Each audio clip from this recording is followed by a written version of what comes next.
चलिए आइए दोस्तों, आज स्टार्ट करते हैं। आज का हमारा जो लेक्चर है क्लास 7 के लिए है। एनसीईआरटी पे आप ये मत समझिएगा कि केवल क्लास 7 के लिए है, ये सभी क्लास के लिए है। 7, 8, 9, 10, 11, 12 सभी के लिए, क्योंकि इकोलॉजी एनवायरनमेंट का एक टॉपिक है, क्लास 7 में बहुत अच्छे से डिफाइन किया हुआ है। देखिए हमारा जो पर्यावरण है वो कैसे मिलता है। वहां पे जीवित रहते हैं लोग, अजीवित रहते हैं, जैविक घटक रहते हैं, अजैविक घटक रहते हैं। उन सभी को मिला के जो एक दूसरे के साथ परस्पर प्रक्रिया करते रहते हैं उसी को क्या करते हैं, पर्यावरण करते हैं। हमारे पर्यावरण में क्या होता है, एक होता है जलमंडल, एक होता है स्थल मंडल, स्थल मंडल, एक होता है वायुमंडल,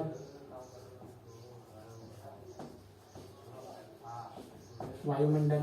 इन तीनों को जहां, ये तीनों का जहां मेल होता है वहां पे क्या बनता है दोस्तों, जैव मंडल। जैव मंडल ये देखिए मैं अपने स्टूडेंट्स के लिए ही बना रहा हूं और इससे आप सभी को लाभ होगा। आप जैसे हम लोग कभी कभी पर्यावरण पढ़ते हैं तो पर्यावरण में पूछते हैं कि पर्यावरण किनसे किनसे मिलकर बनता है। तो पर्यावरण किससे मिलकर बनता है, जल मंडल, वायुमंडल और स्थल मंडल से मिलकर क्या बनता है, हमारा जैव मंडल बनता है। इसी को क्या कहते हैं, बायोम बोलते हैं।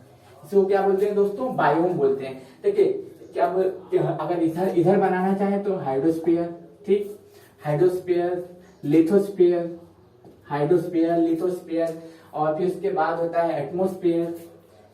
हाइड्रोस्फीयर, लिथोस्फीयर और एटमोस्फीयर तीनों को मिला के बनता है क्या हमारा दोस्तों, बायोम बनता है। उसी बायोम को क्या बोलते हैं हिंदी में, जैव मंडल बोलते हैं। यहाँ पे क्या होता है, यहाँ पे लिविंग थिंग भी होते हैं और यहाँ पे नॉन लिविंग थिंग भी होते हैं। एक होता है प्राकृतिक पर्यावरण, एक होता है मानव द्वारा निर्मित पर्यावरण। अब देखिए प्राकृतिक पर्यावरण में क्या आ जाएंगे, प्राकृतिक पर्यावरण में अगर हम बात करें तो एटमोस्फियर में क्या क्या आ जाएंगे। हमारा जो एटमोस्फियर है, हमारा जो पृथ्वी है, उस पृथ्वी पे, उस पूरे के पूरे अर्थ पे क्या है, करीबन 71% पे क्या है दोस्तों, वाटर है। 71% पे वाटर है, 21% पे ऑक्सीजन है, O2 है। 21% पे क्या है दोस्तों, O2 है। इन दोनों की मात्रा हमारे पृथ्वी के वायुमंडल में कितनी है, 99% है। इसके बाद बाकी सब गैसें हैं, ऑर्गन है, मीथेन है, और आपका जो कार्बन डाइऑक्साइड है, CO2 है। फिर उसके बाद CO2 का होना ही भी इतना ही आवश्यक है जितना इसका बढ़ना भी।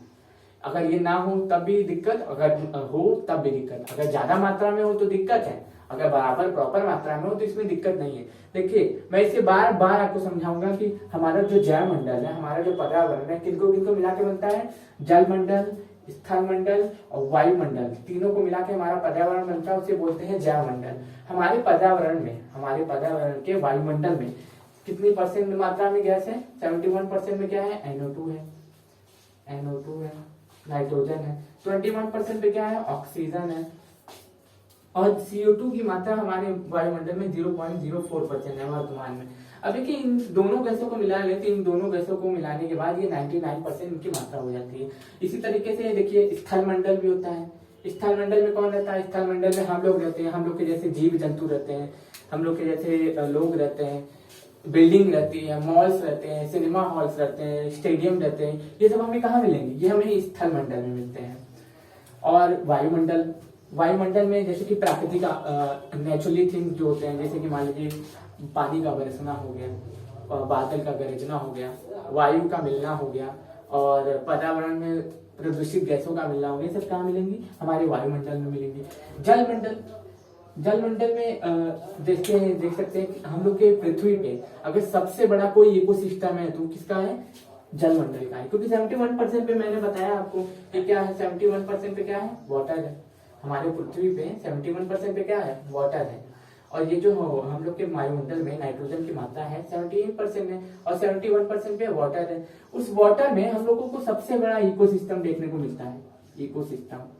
इकोसिस्टम सबसे बड़ा हमें देखने को मिलता है। इस वाटर में देखिए सबसे बेसिकली ये जरूरी है बेसिक आपको जानना कि इकोसिस्टम क्या होता है। इकोसिस्टम क्या होता है, जहाँ पे क्या नाम है, जैविक अजैविक के साथ, अजैविक जैविक के साथ जो परस्परिक क्रिया करते हैं उन्हें क्या करते हैं, इकोसिस्टम कहते हैं। एग्जाम्पल जैसे मान लीजिए एक नदी का भी इकोसिस्टम हो सकता है, एक झील का भी इकोसिस्टम हो सकता है, एक डेजर्ट का भी इकोसिस्टम हो सकता है, एक छोटी सी जैसे मान लीजिए गार्डन में गए, गार्डन में गए देखिए जहाँ ढेर सारा पानी गिरा हो, वहां पे छोटे छोटे जीव जंतु हो, उनका छोटी सी एक स्थान का इकोसिस्टम हो सकता है। इकोसिस्टम का कोई प्रॉपर स्थान नहीं है तो वो कहीं भी निर्मित हो सकता है।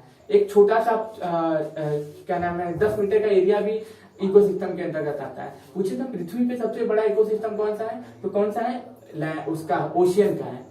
ओशियन में भी आप जानते होंगे कि 71% पे हमारे पृथ्वी पे जल है, 71% पे जल है, लेकिन 71% पे जल होने के बावजूद आपको ये पता होगा कि 2.5% पानी केवल पीने योग्य है। 2.5% पानी पीने का योग्य है हम लोग के। वो कहाँ से मिलता है हमें लेक से मिलता है, रिवर से मिलता है और ग्लेशियर से मिलता है। लेक से, रिवर से, ग्लेशियर से मिलता है, ग्राउंड वाटर से मिलता है, ग्राउंड वाटर से मिलता है। ये सभी चीजें हमें जो 2.5% पानी पीने से कहां से मिलता है, ये हमें वाटर से मिलता है। इन तीनों का जहां मेल होता है, इन तीनों का जहां मेल होता है वहां पे क्या बनता है, जैवमंडल होता है। उसी को बायोम बोलते हैं। जैसे कि मैंने बताया, एक होता है एटमोस्फेयर, एक होता है लिथोस्फेयर, एक होता है हाइड्रोस्फेयर। इन तीनों का जहां पे मेल होता है वहां पे एक नया मंडल क्रिएट हो जाता है। पूछा है कि इन तीनों का जब मेल होता है उसके बाद वहां पे कौन सा मंडल क्रिएट होता है, तो कौन सा मंडल क्रिएट होता है, बायोम क्रिएट होता है। बायोम जहां पे क्या होते हैं, जीवन जीने की पर्याप्त साधन उपलब्ध होते हैं, हर चीज आपको मिलता है। अब जैसे एक एग्जांपल मैं ले सकता हूँ कि जैसे मान लीजिए यहाँ पे हम लोग का भारत है, भारत के पश्चिम में डेजर्ट है, तो यहाँ का भी इकोसिस्टम होगा। पश्चिमी घाट है, यहाँ का भी इकोसिस्टम होगा। यहाँ अरब सागर है, यहाँ का भी इकोसिस्टम होगा। लेकिन आपको ये पूछता है कि इकोसिस्टम में कौन कौन होते हैं, इकोसिस्टम में कौन कौन होते हैं, जैविक भी होते हैं, बायोटिक चीज भी होते हैं, अबायोटिक भी होते हैं। अब जैसे मान लीजिए बायोटिक क्या हो जाएंगे, बायोटिक में हमारे क्या आ जाएंगे, जितने भी जीव जंतु हैं वो क्या आ जाएंगे, बायोटिक में आ जाएंगे। जितने भी जीव जंतु हैं जो सांस लेते हो, जो खाते हो, पीते हो, पोषण करते हो, वृद्धि और विकास करते हो, वो क्या आ जाएंगे, बायोटिक में आ जाएंगे। अबायोटिक में कौन कौन आ जाएंगे, जैसे एयर हो गई, लेक हो गए और माउंटेन हो गए, ये सब क्या आ जाएंगे, अबायोटिक में आ जाएंगे। रिवर हो गई और हमारा जो सन की लाइट हो गई, सन की लाइट हो गई, ये सब क्या आ जाएंगे, अबायोटिक में आ जाएंगे। आपसे पूछता है कि जो हमारे जो इकोसिस्टम में कितने पार्ट, इकोसिस्टम के कितने पार्ट, दो पार्ट होते हैं, एक होता है बायोटिक, एक होता है अबायोटिक। पूछेगा आपसे भैया बायोटिक बताइए, तो बायोटिक क्या है, बायोटिक है जहाँ पे जो लिविंग थिंग्स जहाँ पे रहते हो वो क्या है, बायोटिक में आएंगे। अबायोटिक कौन से आएंगे, जहाँ पे नॉन लिविंग थिंग होंगे। नॉन लिविंग थिंग के 4-5 एग्जाम्पल रख लीजिए। आप सीधा सीधा आप समझ लीजिए, जिनमें प्राण ना हो वो अबायोटिक है और जिनमें प्राण हो वो बायोटिक है। आपका ये 7th क्लास का जो चैप्टर था बस इतना ही है। इसका मैं क्वेश्चन आंसर आपको सॉल्व करा दूंगा या मैं आपको भेज दूंगा, आप इसको सॉल्व कर लीजिएगा, मेरे पास पीडीएफ है। बस 7th क्लास में आपके बस इतना ही है। अब हम आते हैं इसके बाद थोड़ा सा इससे मिलता जुलता है, क्या है, रिसोर्सेस। क्लास 8 का है, ज्योग्राफी का फर्स्ट चैप्टर है रिसोर्सेज। आप इसको चाहे तो स्क्रीनशॉट ले लीजिए, चाहे इस लेक्चर को बार बार रिपीट करके आप देख लीजिए। इससे बाहर क्वेश्चन नहीं बनेंगे, ये पूरा चैप्टर फिनिश्ड है। एनसीईआरटी का पहला चैप्टर है ज्योग्राफी का पार्ट 1।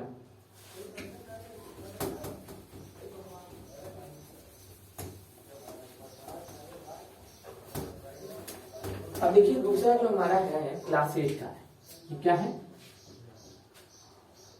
क्लास 8 का है। क्लास 8 का पहला चैप्टर है, क्या है, संसाधन।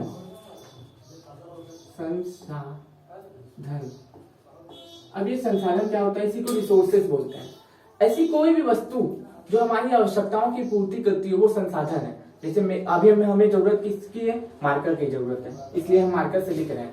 हमें जरूरत इस समय किसकी है, बोर्ड की जरूरत है, इसलिए हम बोर्ड पे लिख रहे हैं। हमें रिकॉर्डिंग के लिए किसकी जरूरत है, कैमरे की जरूरत है, जिसमें कैमरे में रिकॉर्ड हो रहा है। तो ये ऐसी कोई भी वस्तु जिस समय हमें जिस चीज की जरूरत हो, ऐसी कोई भी वस्तु जो जिस समय हमें जिस चीज की जरूरत हो वो हमारी आवश्यकताओं की पूर्ति करती हो, वो क्या कहलाएगी, संसाधन यानी कि रिसोर्स कहलाएगी। दुनिया की हर एक चीज रिसोर्स है। टीवी, पंखा, मकान, लैंड, खाना पीना, रहना, कपड़ा, जैकेट, मार्कर, पेन, दुनिया के हर एक चीज क्या है, रिसोर्स है। और रिसोर्स भी बेसिकली 2 टाइप के होते हैं, एक होते हैं प्राकृतिक, एक होते हैं क्या, मानव द्वारा निर्मित। मानव द्वारा निर्मित इसको बोलेंगे नेचुरल रिसोर्सेज, इसको बोलेंगे ह्यूमन मेड रिसोर्सेज।